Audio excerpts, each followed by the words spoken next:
这次的文案我还是写超级多，没办法，游戏人生这个故事越到后面就越精彩越抽象，所以废话不多说，游戏人生的第10卷的故事我们马上开始。书接前文，此时此刻的主角换成了好久没出场的克拉米，他来到了人类国家边境的一个小城市，正对着一个小商贩说出了非常重要的3件事：一，把老子的巨乳还给我；二，告诉我药从哪来的；三，给我死。那么为什么克拉米会突然跑到这里发癫呢？时间给追溯到3周以前。在此之前，男主让史蒂夫起草了一份国书，文书中写的内容是：傻瓜，需要我们来救你们吗？谢礼就是你们国家的全部。而这份文书最终寄到了各种族国家的首领那去了。那这个国书具体用意是啥呢？暂时还不得而知，但是很快人类种的国家就突然窜出了一群自称工商联合会的人，并且他们发动了政变，逼着男主跟他们玩一场必输的游戏，不然他们就集体罢工，让国家瘫痪。只因男主的政策吸纳了太多异种族的人，导致很多货物的商品失去了中间商赚差价的机会，并且男主一直在实行高压政策，所以商人和贵族们联合起来，要让男主交出权力，以保护他们的权益。男主这种游戏天才在游戏上自然是不可能输给这些商人的，所以这些人一发动政变，男主二话不说就直接不当国王了啊！连游戏都没有比，就让史蒂夫和这些工商联合会的人去把国家改造成君主立宪制的议会制国家，而男主则和自己的妹妹突然离开了王城，不知去向。至此，人类种的国家重新改了名字，原先男主所统治国家的那个名字彻底从地图上消失了。而此前游戏输给男主的克拉米和菲尔他们不甘心自己的理想被男主他们这样搞得化为泡影，便一路寻找线索来到了边境小城。克拉米他们想要找到男主继续重掌大权，结果刚来边境，克拉米就发现了竟然有一个卖隆胸药的商贩。嘿呀，那一直觉得自己胸平而自卑的克拉米这回可算是逮到宝贝了，当时他就买了一瓶药回去试了一下，结果这药刚喝完，胸就立马变大了。可克拉米还没有高兴多久呢，第二天一觉醒来，克拉米发现自己的大胸它没了，又变成了飞机场的状态。所以克拉米完全忘记了此行的目的，反而冲去找小贩理论，要求商贩把隆胸药的配方给他，不然他就把厂子给砸了。这商贩可不敢惹克拉米，只好说出了药品是从这里刚开的美梦药局那里进的货。于是克拉米立马带着菲尔来到了药局，一看，嘿，这店原来就是男主他们开的。一问才知道，男主和妹妹白自觉管理国家不是他们的长项，所以他们故意找了个理由，把管理国家的事情丢给了别人，而他们则带着吉普利尔和伊米尔艾因来到了这里，从需求出发，专门开了一家能实现别人需求的药剂店。在了解到男主开店的原因之后，克拉米很不耐烦地问男主，甭管那些啊，你先把我的巨乳还给我。男主那是一脸的无语啊，只好拿出了自己研发的丰胸药，并嘱咐克拉米，这药实际是利用了空气把胸给吹大的，所以记得要1天吃1次，这样就可以保证胸部每天都是大的咯。克拉米拿过药以后，没好气的问男主，你说你国家不好好治理，跑这来当骗子，弄这种1天就会让胸部消失的假药，你到底是要干什么？男主一脸无语的解释道，首先克拉米，你就是个平胸，这个世界上没有魔法能够改变你身体的状况，而且你也拥有我的记忆，你应该知道，无论我的世界还是这个世界，所有所谓的丰胸本质上都是填塞胸垫。其次，正是因为有需求才会形成商业，如果现实不能实现的东西能够通过虚拟的美梦可以实现，同样会有大量的人需求，所以我开的这个店叫美梦药局，目标就是为了贩卖美梦给大众啊。这一段原文其实是有点绕的啊，还涉及了许多专业名词，我这里就简单讲一下男主的意图吧。还记得贵族和商人赶男主下台的原因吗？工商联合会他们是商业差价的利润被摊薄了，所以才发动了政变。按照正常流程，其实可以通过王权对这些人进行镇压，暂时解决叛变，但是商人没有钱挣了，就会减少雇人的需求，工作减少，大家没了收入，税收就会减少，社会的福利也会减少，为了生存，社会的竞争压力加剧，人与人之间就会产生更大的隔阂，互相敌视，这样多种族联合的设想很快就会因为内乱而瓦解。所以男主打算从需求入手，如果大家梦想的事情可以暂时被实现，类似于游戏可以解决人对虚荣心暂时的满足，那么大家就会为自己的梦想买单。有了心新的需求，那么持续提供给人美梦的物品就会形成新的产业链，持续不断的促进新兴行业的发展，那么税收、工作、收入稳定就全都解决了。而男主现在做的事情就是提前布局，将未来大众所需要的产品在制作、原材料的生产都控制在自己的手中。所以男主让吉普利尔全世界的收集草药，再在这个药局后院进行栽培，实现原材料栽培技术的垄断。同时男主提前抢到了最佳销售地段，就是各国边境交界处这里，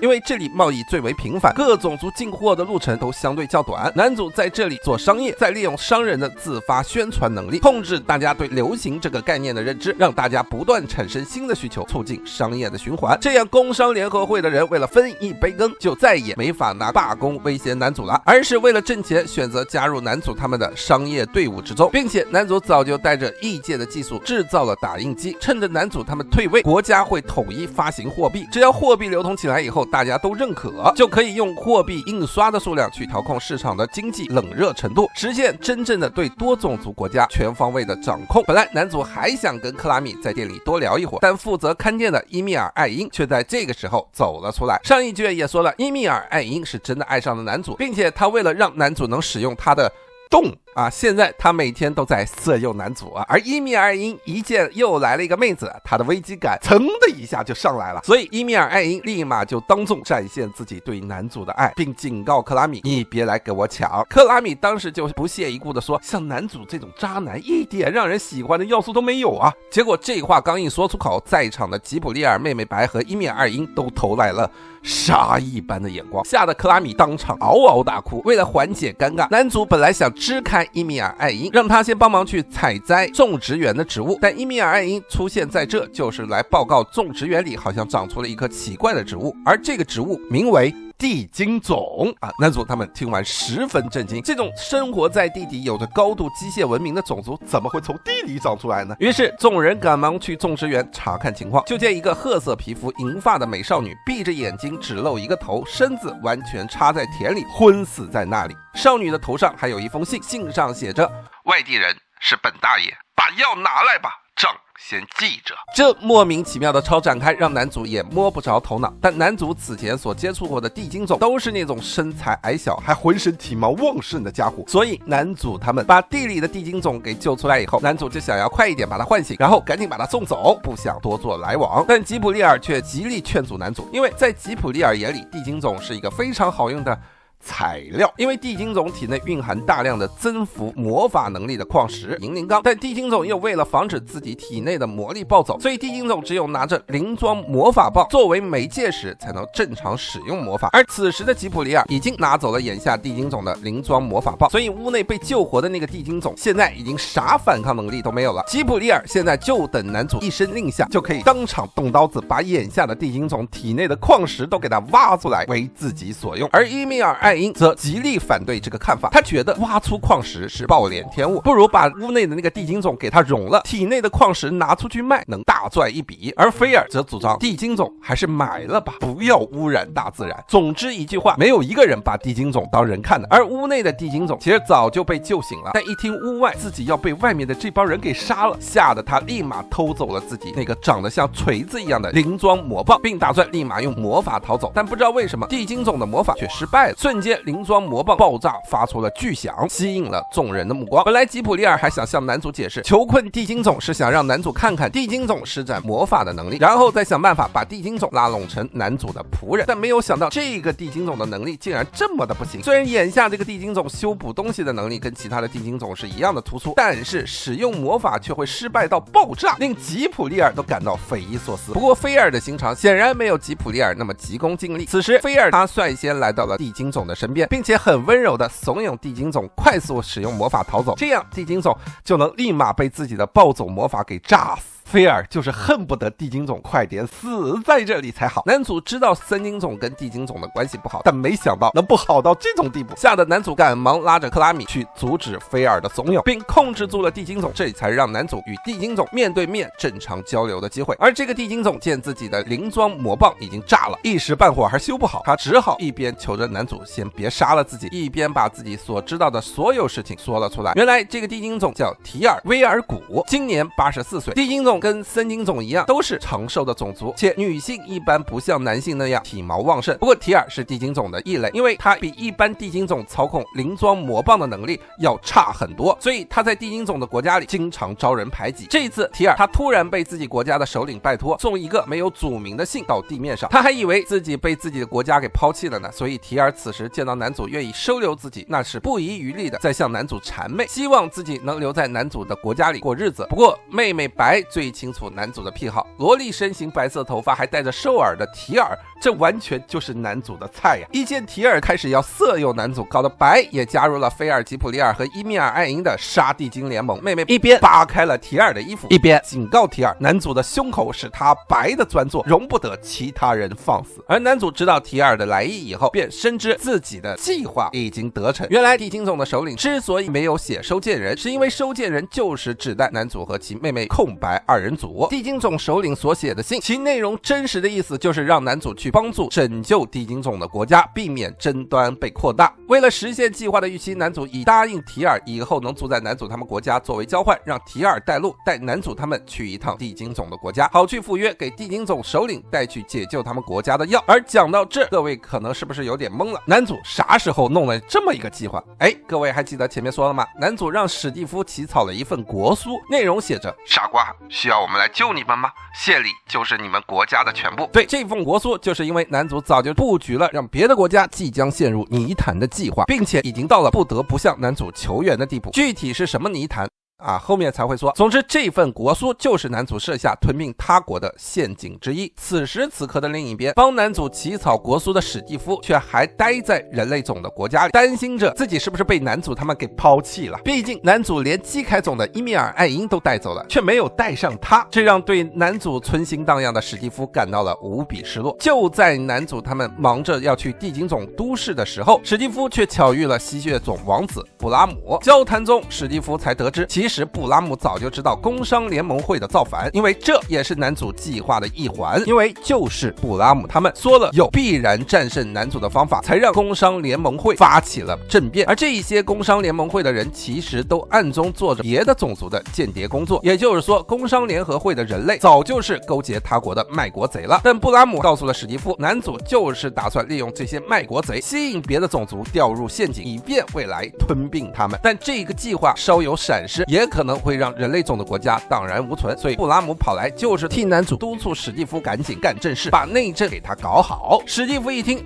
原来自己也是男主计划的一环，并没有被抛弃，这才让史蒂夫乐乐呵呵的去忙工作的事情了。但是布拉姆其实心中打着另一副算盘，等着再给男主背后捅一刀呢。总之这边的事情暂时按下不表，我们的目光再次回到男主这里。很快地精种的提尔修好了他来时的潜陆艇，并先带着男主、妹妹白和吉普利尔仅花了几个小时就到了距离地面接近1万公里的地精种的地下组成。菲尔和克拉米则是要等到男主他们先到了以后，再由吉普利尔带过来，不然菲尔说跟地精种一起待在狭窄的空间呼吸空气，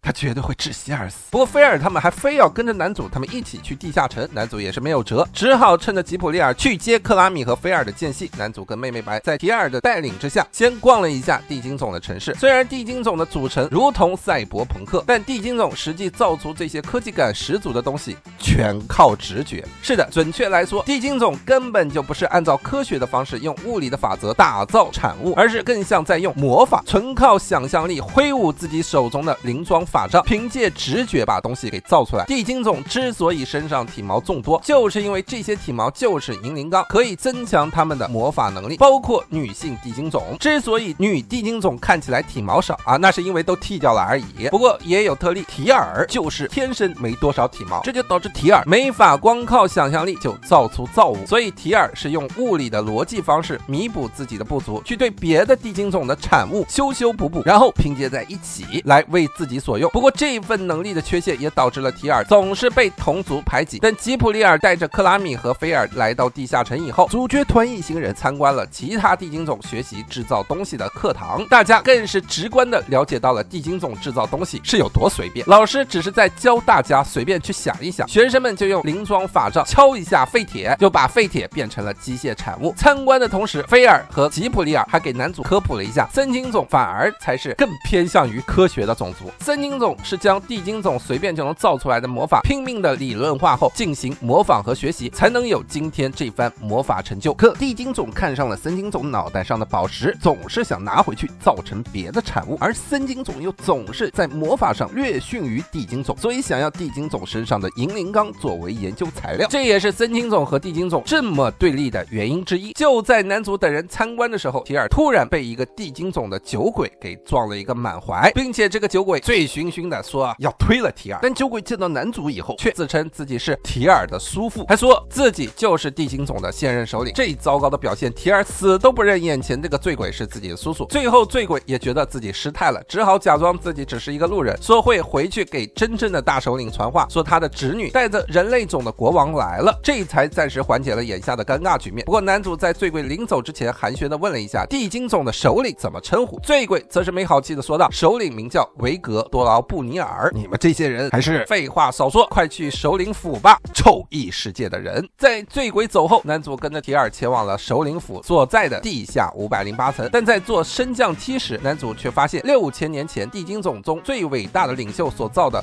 核弹竟然作为装饰就挂在地精总的国家城市的正上方。这个核弹是可以连神所持有的概念都能一并抹掉的终极大杀器，吓得男主问提尔，你们国家的人是想自杀吗？这玩意儿挂在这干嘛？不过吉卜利尔却抢先的回答道，因为有10条盟约的存在，核弹的动力来源精灵种不能被地精种滥用，所以现在这些核弹根本不会爆炸，只是一个装饰品而已。而造这个核弹的人正是曾在1000年前地精种中率先研发出刻印术，并让地精总学会使用灵装法杖，最终逼着森经总不得不向其学习的初代地精总领袖。所以这些核弹摆在这也是为了纪念这个领袖的。不过比起核弹更可怕的装饰品是一个屹立在远方的高达。据提尔所述，这个大机器人其实跟他所用的锤子一样，都是地精总用来增强自身魔力而塑造出来的灵装法杖。但这个大机器人是在有了10条盟约以后，当年的地精总领袖利用弑神核弹的原理造出来的。这高达内部的武器可以暂时让神灵种的神髓失去活力，从而借用神力让某些抽象的概念发生改变。但这个武器也没有强到可以改变游戏输赢的这种逆天的地步。一旦高达停止运行，原先被改变的事物就会恢复原状，但是启动这个机器需要大量的魔法能力。所以提尔说，至今除了当年的初代大首领，没人能启动这个东西。但刚说完这个，男主他们就已经来到了首领的会客大厅，并且此时地精总的首领维格就坐在这里。他早就听到了男主他们议论的话题，所以这时候维格突然插嘴对男主他们说道，臭侄女，你在胡说八道什么？能达到启动那个机器的敬神之人，除了当年的大首领还有我。和刚才的酒鬼形象不同，此时的维格不仅刮去了胡子，还喷了自己研发的除臭香水。虽然外在变得犹如身居高位的强者，但谈吐间依旧像个流氓。此时的维格与之前不同，一见到男主就直切话题。他表示他确实中了男主他们所设下的圈套，到了不得不向男主求援的地步。但维格也表示自己已经知道了男主他们是异界人的身份。同时维格不理解为什么男主他们要选择来到这个世界，为何要选择逃避。从这话就可以证明维格似乎知道了不少男主真实的信息。接着维格表示，就算男主有拯救地精总国家的解药，维格也不打算跟自己看不惯的人联手，所以维格打算跟男主比试一场，只有男主赢了，维格才会心服口服的按照男主的国书的内容将地精总国家的全部交给男主。但是男主输了，就证明男主没这个实力，未来如何就请自便吧。而维格所提出的对战游戏内容是双方利用自己的灵魂戒指去操控机器人互殴。作为史上第2强的地精总，拥有最强的制造灵装能力的维格，跟他比机器人大战堪称螳臂挡车。何况男主还没有魔法能力，还得先造出能跟维格对战的大机器人才行。这么明显不利的游戏，男主却选择接受挑战。不过为了公平，维格允许男主找其他人也加入机器人对战的比赛，形成混战的局面，给男主更多的操作空间。又因为男主他们不会魔法，没有造物的能力，所以维格也允许男主在地精总国家这使用一切物品和人才来帮男主造出进行比赛用的机器人。但比赛的时候不允许使用魔法，只能使用刻印术。比赛规则说完，维格像是要展现自己的实力一般，将自己手中的剑插向了地面，当场造出了一个巨型机器人，并且维格向提尔讲解到，他这个机器人和外面挂着的高达一样，是可以篡改神髓的概念共鸣机。做完这个机器人就突然启动，改变了周遭几个人的身形状况。提尔则见怪不怪一样，顺道跟男主继续讲解之前没说完的话题。原来当初初代首领与某位巨乳坠入了爱河，导致初代首领独爱大胸，但地精种根本就没有大胸的基因，为此才创造出了外面的高达，目的就是篡改巨乳神的神髓，直接将自己的目标变成巨乳啊！对，没错，刚才维格机器一启动，就把提尔、克拉米、妹妹白、吉普利尔他们胸部都给变大了。这一把克拉米给高兴坏了，都兴奋到用4肢走路，就为了看到自己新长出来的胸部鸿沟。那不是严重下垂了吗？只有菲尔无动于衷，因为他本来胸就够大，维格的高达根本就没有改变他的体型的状态。这时候维格才似乎察觉到，这里竟然有一个与他们种族不共戴天的森精种站在这里。于是维格一脸严肃地走到了菲尔的身边，并伸出手揉起了菲尔的胸。原来维格的眼中只有这对天然的胸部，根本就没在意到菲尔的脸。甚至维格一边揉搓一边发表感言，说这个胸部确实很完美，但只要归他所有，他会让这个胸部登峰造极。没错，维格跟他的祖先初代首领一样，是个只爱大胸，对不是大胸的人发自真心的想要改变这些没胸部的人。很显然，维格的行为彻底激怒了忍耐到极点的菲尔还有男主，所以菲尔和男主都宣誓一定要在比赛中彻底打败维格，并彻底改变维格那扭曲的癖好。随后男主和菲尔等人觐见完之后，回到城市的中央，准备各自去找帮手去打造对战用的机器人。吉普利尔也突然领悟到了领导的喜好，立马变成了小萝莉的状态来侍奉男主。是的，吉普利尔觉得男主刚才对维格之所以那么愤怒，是猜想男主是个萝莉控才会那么反感大胸部，而且妹妹白也跟着起哄，让男主又羞耻又难以解释清自己到底喜欢什么样的人。可这时候吉普利尔话锋又一转，问男主菲尔他们参加这个游戏很大概率会背后捅刀，要不要提前做一些对他们的防备。但男主却说菲尔他们参加游戏其实早就在他的所料之中，这一场游戏男主认为他不会输，因为男主认定的王牌就在这里，这个王牌就是提尔。这个最弱的存在在男主看来就是打败最强的关键。提尔听了这些话以后连声否定道自己根本不可能满足男主他们的期待，但男主非说提尔肯定能行，吓得提尔不敢多言，连忙掏出灵装法杖，瞬间造出了一场大爆炸，把自己给炸飞了。但实际上提尔利用爆炸的机会让自己迅速移动，并找地方躲了起来，连吉普利尔这种天翼种都没办法轻易的找到他。没办法，男主只好四处登告，寻找了解提尔的人，好去找提尔的下落。在寻人的过程中，男主与菲尔再次相遇。原来菲尔他们和男主分别之后，很快就利用两人作弊的优势，使用盟约游戏俘虏了一个地精种的工匠来为自己做事。恰巧这个工匠还是一个非常喜欢大胸的抖 M， 于是他成了菲尔的俘虏之后，心甘情愿的给菲尔当板凳坐。顺带一提，在离开了首领会见室以后，大家都解除了维格的灵装所施加的大胸的状态，只有克拉米强烈要求保持自己的大胸。有了这对巨乳以后，克拉米的性格都变了。在与男主他们再次重逢的时候，克拉米不仅表情很欠揍，还总是搔首弄姿，以展现他自己的大胸部。男主也没有多去理会克拉米的状态，而是劝说菲尔让他跟自己联手，因为凭借菲尔也需要找地精种来造机器人，这一点就已经证明菲尔很难在机器人对战中战胜最强的地精种之王。菲尔也明白这个道理，于是菲尔协助男主威逼自己的俘虏过来的地精种，让他说出提尔的下落。虽然这个地精种也不知道提尔去哪儿了，但是他却说出了提尔很多过去的事情。原来以前提尔一直崇拜自己的叔叔，并以打败叔叔为目标，甚至说出过造出超越首领的灵装就跟首领结婚的话。这个话题一说出口，妹妹白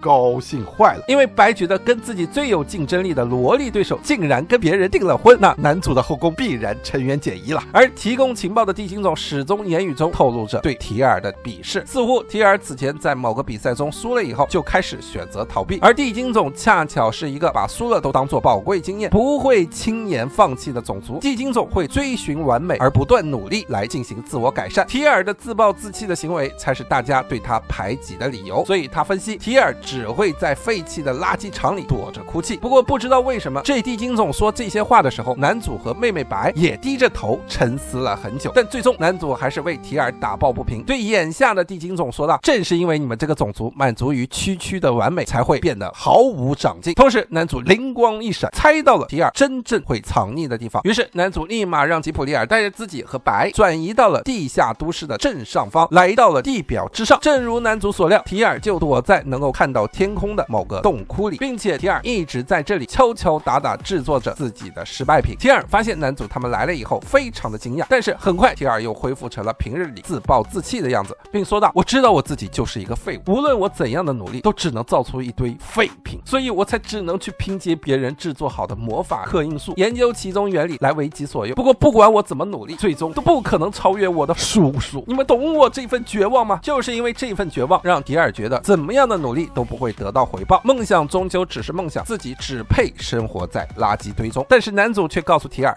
你说的非常正确啊，当然男主不是指提尔就该在垃圾堆里待着啊。男主认为努力就能成功这件事儿纯粹是鬼扯，因为人生来就不平等，人天生就有天赋上的差异，所以要想成功，比起努力，选择才是最重要的。并且男主告诉了提尔，他才不是什么底端，真正的弱者其实是男主和他的妹妹白，他们是连单独行动都做不到的人，而他们之所以能屡战屡胜，真正的诀窍就是靠作弊，美其名曰是智慧。他们的成功是每一次在游戏前做好了充足的准备，不断设下陷阱，让对方内部发生冲突，不断瓦解，才最终赢得胜利。其实男主他们发现了提尔的自卑是来源于他天生没有使用想象力创造魔法的这份才能，但提尔与别人不同的是，正是因为他天生的这个缺陷，让他学会了投机取巧，将别人的刻印术跟自己收集的刻印术进行拼接，创造出新的事物。之所以吉普利尔找不到提尔，就是因为提尔把吉普利尔的转移魔法的刻印术给偷学了过去，拼接了别的术式以后才做到了瞬间转移，这本身需要很多魔力才能做到的事情。也就是说提尔魔力很充足，而且提尔的这份借力用力的能力其实已经远超思维固化的地精种了。男主这份鼓励让自卑的提尔重新燃起了久违的自信，提尔也终于愿意为男主献上犬马之劳。不过下一秒男主就逼着提尔把地精种国家放着的核弹给他偷走。男主想要借由核弹的实验让提尔找到能战胜他叔叔的关键魔法，结果第一次核弹实验炸的男主和妹妹白他们当场昏死了过去，是吉普利尔用能力封住了爆炸的力量，才没有让灾害扩大。男主被炸晕了以后，在梦中竟然跟地精种的造物主神灵种的奥坎见了一面，并交流了一番。男主在梦中并不知道对方就是神灵种的奥坎，而且男主还处于一种醉醺醺的状态。但是男主在梦中所说的人类就是因为既贪婪又不断追寻努力的状态，才会成为最值得期待的种族，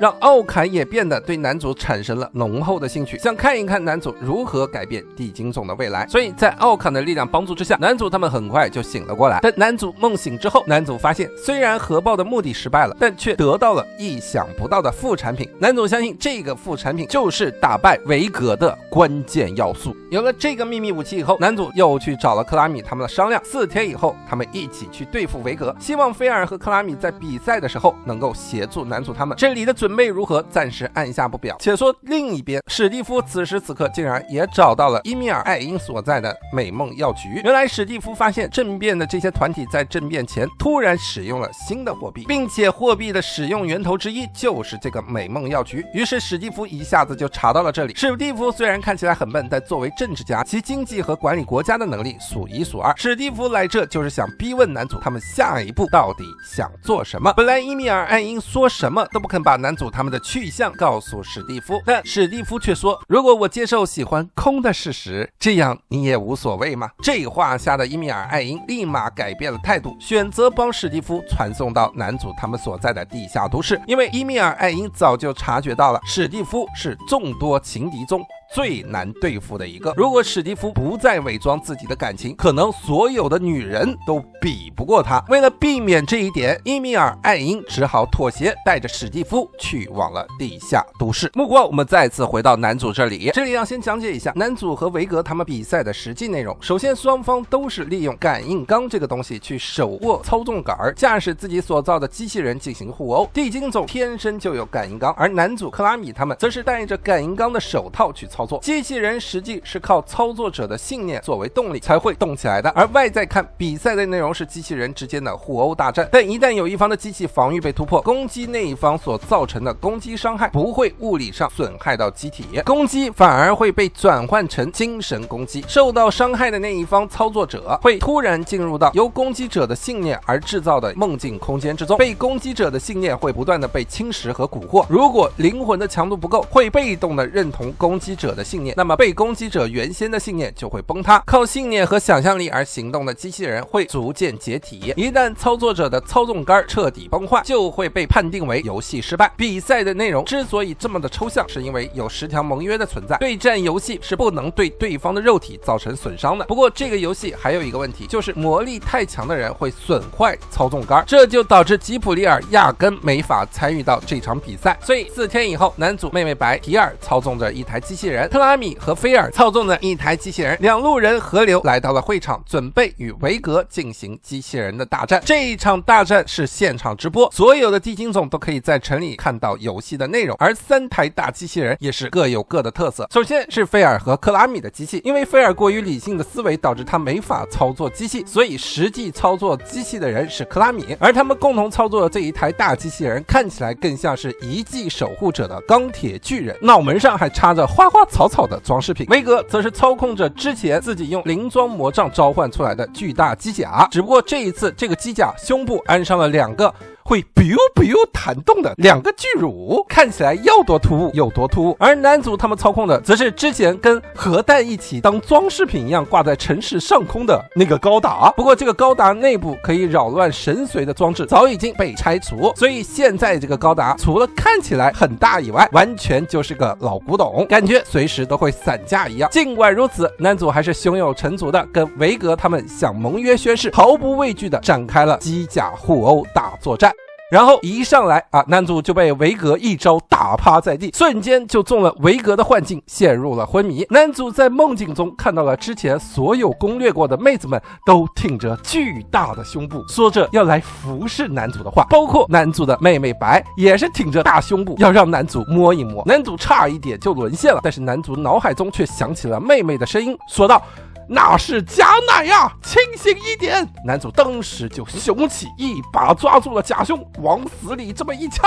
人就瞬间清醒了过来。但是男主的操纵杆还是因为信念被攻击了以后产生了龟裂的痕迹，也就是说只是刚刚一个照面，维格的精神层面就胜过了男主，差点就侵蚀的让男主当场败北。之所以没有败，是因为提尔也在操纵这个机器人。别忘了之前有说过，能操控这个机器人的人除了现任大首领以外，没有人能操控得起来。可偏偏提尔就是用东拼西凑的刻印术把这个大机器人给操控的动了起来。令维格更为惊讶的是，维格后面所展开的几次攻击，男主他们的机器人都能轻松的快速闪开，这根本就不是一个没有魔力的人类能够做到的事情。维格猜想男主他们肯定是作弊了，但碍于没有证据，也就没有办法靠宣告作弊的方式获得游戏胜利。就在维格全神贯注的对付男主这边的时候，突然一发炮弹打在了维格的机器人身上，维格顿时陷入了幻境，并说出了我原来是没有存在价值的蝼蚁啊。不过这份迷茫只持续了几秒，维格就苏醒了过来。原来刚才那一发炮弹是菲尔他们打的，菲尔的信念就是对地精总从生理上的感到排斥，所以维格要是败给菲尔了，估计会被这个精神层面的折磨给逼到自杀的地步。但维格可没那么弱，他很快就适应了男主和菲尔他们的攻击节奏，并很轻松的躲开了每一步攻击。而且维格也发现了，其实是男主他们提前在比赛场所内事先安装了传送法阵，并且男主和克拉米他们故意观看直播来判断维格他的位置，所以才能做出那么快的反应速度。但游戏规则里面也没说这些事儿不能做，所以男主他们这个操作顶多算是利用了规则的漏洞。但就算如此，维格还是惊讶的发现男主他们竟然在正面对战中也能跟自己打了有来有回，甚至略显优势。维格虽然不知道男主到底用了什么样的作弊方式，但论能力维格还是更胜一筹。维格很快就利用自己的经验优势，迅速操控自己的机体躲开了克拉米他们放的暗箭，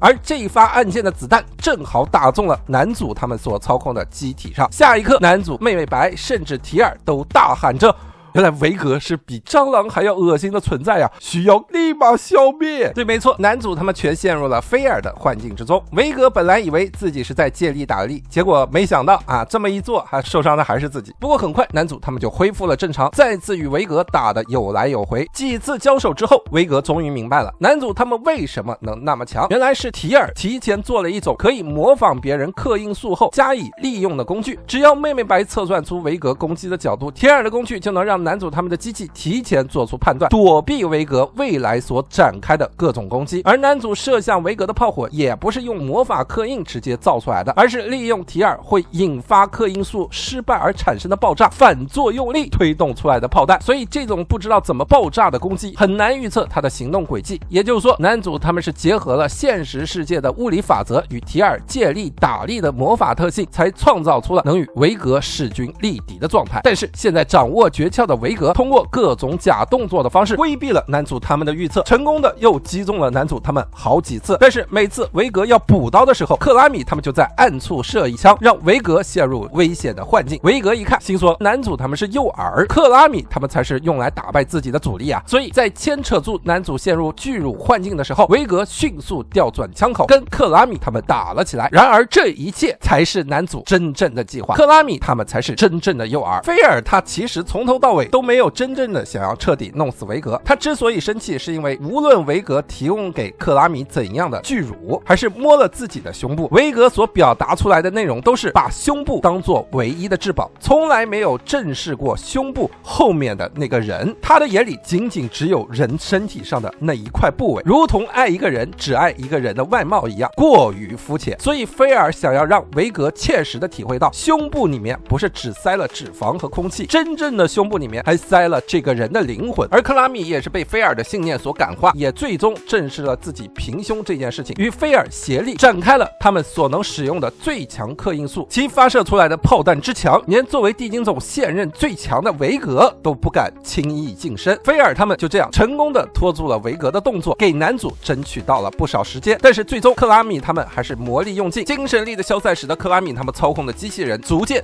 支离破碎，只剩下躯干无法动弹。而另一边，男主他们的机器在高强度的对战之后也在开始不断的瓦解，但男主他们一次又一次的从幻境中重新回归以后，始终能够振作起来继续战斗。提尔认为男主他们的灵魂强度远超于自己的叔叔，如果不是自己这种最弱的地精种东拼西凑弄了一个老古董来让男主他们操作，男主他们早就可以打败自己的叔叔了。现在打这么艰难，完全是自己拖了男主他们的后腿。但是男主他们并没有责怪提尔，反而是告诫提尔，男主和他妹妹白根本就没有比提尔强到哪里去。男主他们也曾是没法走出家门，没法面对社会的废人，但为了能够跟过去的自己和解，为了战胜最强的人，他们一直在努力着，从来没有放弃这份信念。正如提尔一直渴望着在陆地上生活，渴望自己能飞一样，哪怕自己做不到，只要不断的借助他人的力量，也一定能实现自己的梦想。这一份鸡血发言彻底的激发了提尔的斗志。就在男主他们的机体快要散架的那一刻，提尔抡起自己的大锤，冲出了舱门，跑向了战场，开始以最快的速度修理起了机甲。等维格彻底打败菲尔他们赶回来继续对付男主的时候，却发现不对劲，男主他们所操控的那个老古董机器人竟然四肢崩裂，一动不动的躺在地面上。原来男主他们的操控室根本就不在大机器人的体内，而在维格去查看男主大机器人的时候，提尔却在远处操控了一个巨大的铁块，直接命中了维格。维格瞬间陷入了幻境之中，在幻境中，维格开始逐渐讨厌地底，开始向往天空和自由。他看见了一个被人嫌弃又不会飞的女孩不断仰望天空，没错，这就是提尔的信念。他厌倦了这个像是关在牢笼里一样的地下世界，他要冲破这个困住他的世界，实现自己儿时的梦想，打败他的叔叔。维格好不容易靠自己的意志从幻境中清醒过来，但却发现提尔竟然操控了整个会场里数以万计的铁块，开始朝着自己飞来。原来男主此前就在这个比赛场内安放了吉普利尔的天激素刻印，就是吉普利尔可以把那个海基种所在的海水都给劈开的那个魔法术啊。虽然吉普利尔人没有参加比赛，但是比赛规则里并没有说吉普利尔不能留刻印术在场地内，而提尔正好利用了这套刻印术，直接套用自己的能力，使得整个比赛场内的所有铁块都成了可以被提尔操控飞起来的物体。也就是说，男主他们所操控的机器人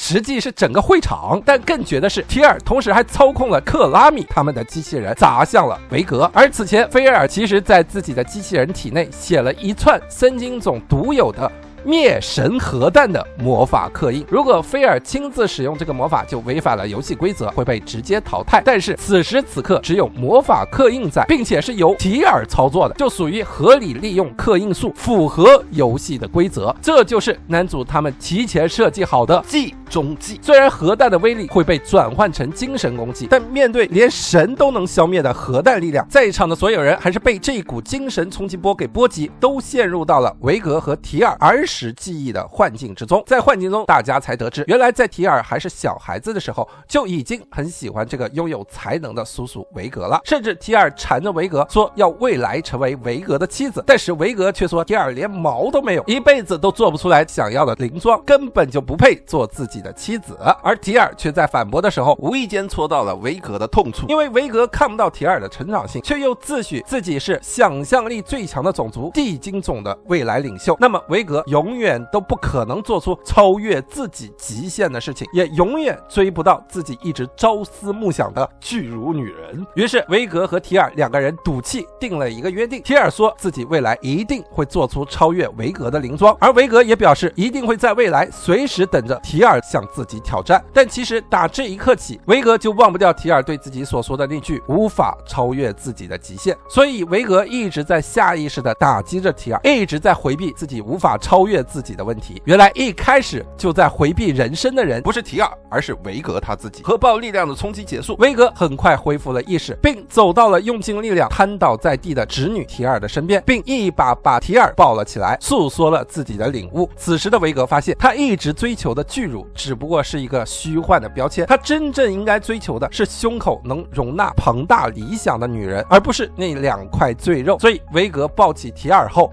让提尔的胸变成了爆乳，变得异常庞大。原来刚才那场大战，核弹的力量实际把巨乳的这个概念的神髓给冲击了一下，造成了场内所有的女性胸部都变成了随机大小，有的大到没法走路，有的人的胸部直接变得比钢板还要平。这就是男主4天前实验得到的副产品，也是最终的杀手锏。原来男主的目的就是用神髓核弹的冲击去改变维格对巨乳的执念，让原先不断追求大胸理念的巨乳神髓被核弹冲击以后变成不断怀疑什么是大胸的神髓。这样一来，就彻底击垮了维格心中对巨乳追求的那份信念。只要信念崩塌了，维格自然就会输掉这一场比赛。这就是男主所谓的作弊的完全体。经此一役，维格输得心服口服，甚至把地精总的当家位置让给了提尔，并决定向提尔求婚，实现自己在提尔儿时所许下的承诺。结果提尔却说，我压根儿就没说过我要结婚呢，我当年的约定是做出要超越首领的灵装而已。所以提尔现在才明白，维格打提尔5岁开始就不停地把提尔胸部变大的这些操作，原来是奔着结婚的目的而做，但提尔只是把这些事情当成了叔叔对自己的性骚扰，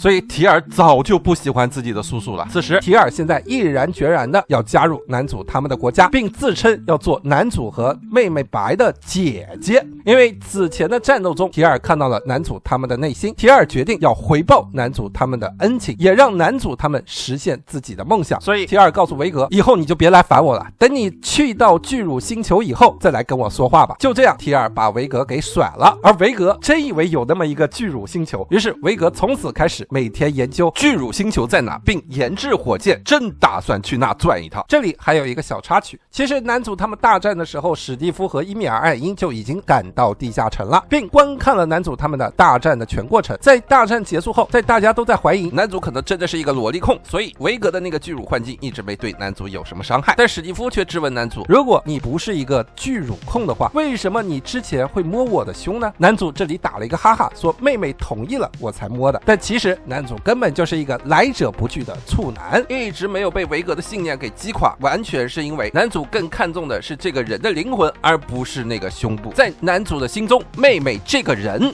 更为重要。而史蒂夫似乎在男主的心中也有着举足轻重的位置，只不过男主过于害羞，没敢展现出自己的这份情谊。而在与维格大战结束后没多久，在大家准备回国以后，史蒂夫问男主，你到底是用了什么样的计谋让地精总不得不向你求援的呢？男主则笑着说，你马上就会知道。等众人回国之后，就见本来是来堵着男主找茬的这帮工商联合会的人，最像是不受控制一样，挨个列队站出来，告诉众人自己勾结了妖魔种、森精种、吸血种、月涌种、龙精种。原来男主所谓的给各国下毒，其实就是利用了10条盟约的特性。男主事先就已经跟这些商人和贵族玩了一场游戏，获得了可以强迫这些人诉说自己作为间谍时所有跟外国人交换情报的内幕。而这些种族想要来对付人类种，本身肯定是有要解决的内部矛盾问题，所以只要知道这些关键信息，男主随时可以公开这些种族的秘密，从而让这些种族的弱点公之于众，这就是男主所设下的毒药。而地精种因为提前猜到了会有这样的后果，所以在地精种选择与男主结盟后，地精种的探子就没有被强行控制的站出来说话。这么一来，男主再次将了各种族一军。不过数日之后，男主所做的事情却让人类种的国家从地上消失了。